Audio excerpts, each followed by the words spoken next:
Cancer healer centre, A new beginning.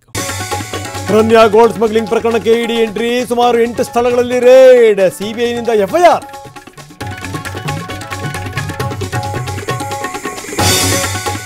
ತನಿಖೆಯ ಅಖಾಡಕ್ಕೆ ಇಳಿದ DRI ಅಧಿಕಾರಿಗಳು. ರನ್ಯಾ ಪತಿ ಜತಿನ್ ಮನೆ ಮೇಲೆ ರೇಡ್. ಒಟ್ಟು 9 ಕಡೆಗಳಲ್ಲಿ ಶೋಧ ಕಾರ್ಯ. ನಾಳೆ ರನ್ಯಾ ರಾವ್ ಜಾಮೀನು ಭವಿಷ್ಯ. ಅಂತಾರಾಷ್ಟ್ರೀಯ ಸ್ಮಗ್ಲರ್ಸ್ ನಂಟಿನ ಶಂಕೆ. ಆಕೆದು ಕ್ರಿಮಿನಲ್ ಮೈಂಡ್, ಜೈಲಿನಲ್ಲೇ ಇರಬೇಕು ಅಂತ ವಕೀಲರ ವಾದ. 2 ತನಿಖೆ ಬೇಡ ಅಂತ ಸಿಐಡಿ ತನಿಖೆ ವಾಪಸ್ ಪಡೆದಿದ್ದೀವಿ. ಇದರಲ್ಲಿ ಯಾವುದೇ ಒತ್ತಡ ಇಲ್ಲ. ಗೃಹ ಸಚಿವ ಪರಮೇಶ್ವರ್ ಸ್ಪಷ್ಟನೆ. ರನ್ಯಾ ಕೇಸಲ್ಲಿ ಸೋಮಶೇಖರ್ ಇದ್ರೂ ಇರಬಹುದು. ಬಿಜೆಪಿ ಶಾಸಕ ವಿಶ್ವನಾಥ್ ಆರೋಪ. ಸಂತೋಷ್ ಲಾಡ್ ಕೂಡ ಕ್ಷಮೆ ಕೇಳಬೇಕು ಅಂತ ಆಗ್ರಹ. ಕಾಂಗ್ರೆಸ್ ಶಾಸಕರಿಗೆ ಇಂದು ಡಿಕೆ ಡಿನ್ನರ್. ಖಾಸಗಿ ಹೋಟೆಲ್ನಲ್ಲಿ ಔತಣಕೂಟ.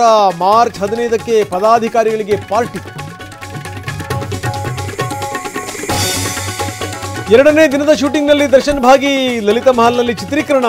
ಬೌನ್ಸರ್ಗಳು, ಪೊಲೀಸರ ಬಿಗಿ ಭದ್ರತೆ.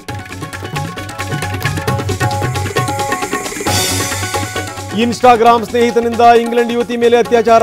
ಕೊಪ್ಪಳ ಬೆನ್ನಲ್ಲೇ ದೆಹಲಿಯಲ್ಲಿ ದುಷ್ಕೃತ್ಯ. 2 ಆರೋಪಿಗಳು ವಶಕ್ಕೆ.